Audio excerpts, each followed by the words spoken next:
Nous allons entrer dans la méditation de l'icône de l'incarnation, qui est une reproduction de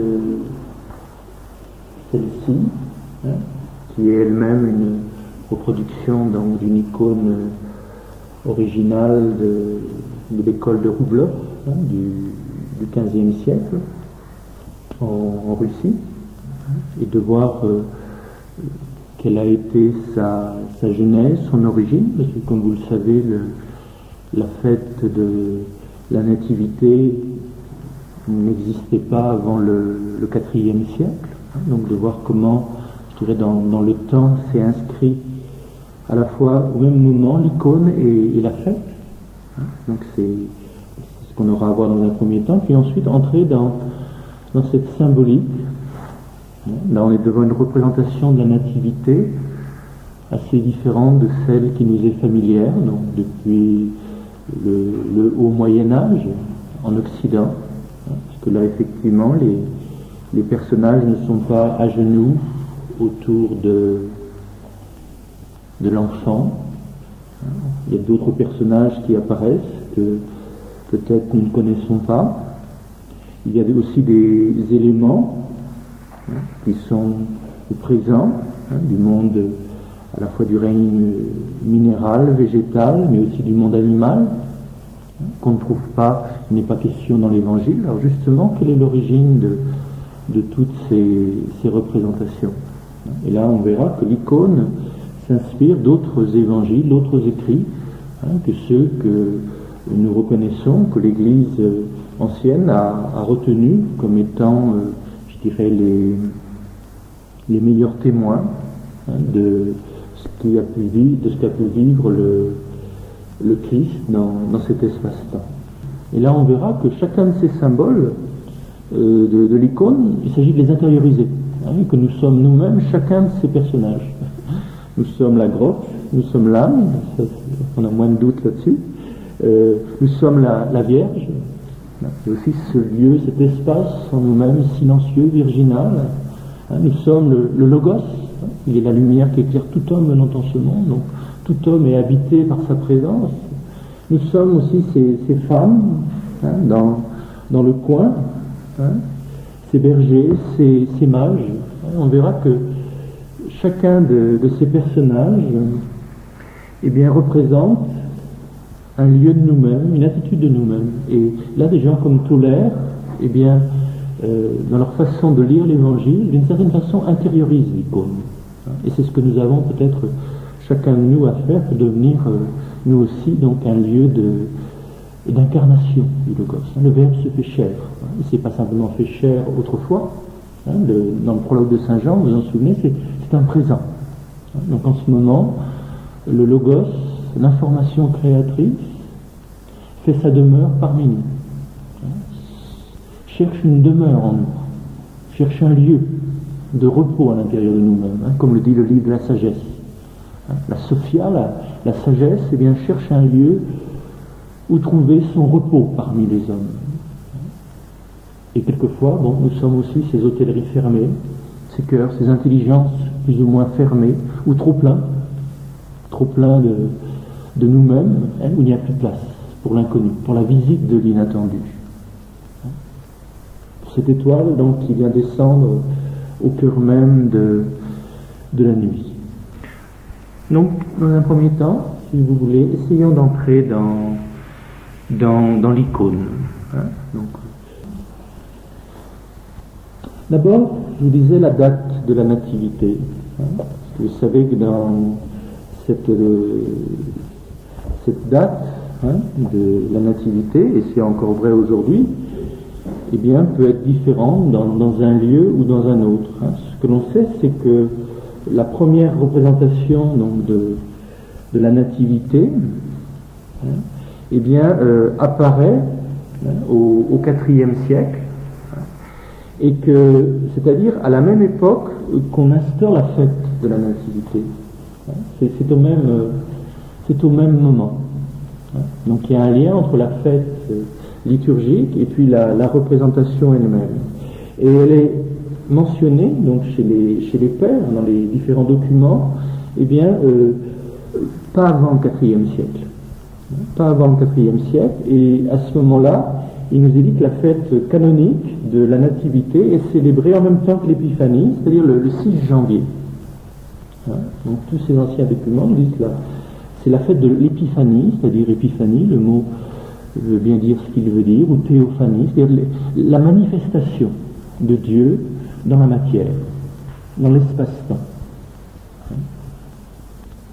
Et que l'icône est elle-même un lieu de la matière où quelque chose de la lumière incréée est comme appelé, est comme invoqué, est comme manifesté. Donc le lien entre les deux.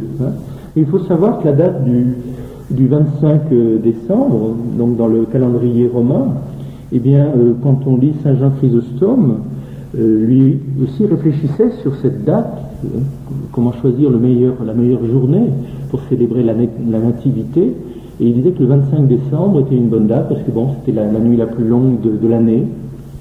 Donc il y a tout ce symbolisme, la lumière qui vient dans les ténèbres. Mais encore une fois, le 25 décembre ou le 6 janvier, c'est pas une date de naissance. Au niveau de la chronologie, au niveau de l'histoire, on va le voir quand on étudiera la généalogie de Jésus, c'est sûr qu'il n'y a pas de dates qui sont données. Et que les généalogies, dans l'évangile de Matthieu ou dans l'évangile de Luc, sont tout à fait différentes. Donc sur l'origine du Christ, il faut savoir que les textes, comme les images, eh bien, parlent un langage symbolique. C'est pas le langage de l'histoire, et des dates précises.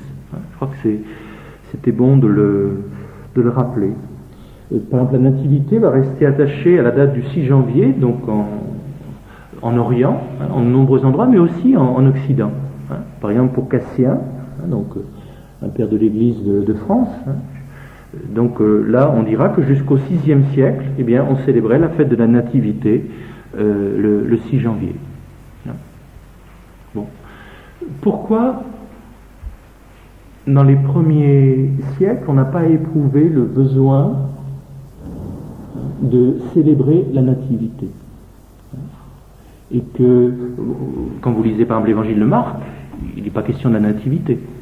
On commence tout de suite avec le ministère de Jésus. De la même façon dans l'évangile de Jean.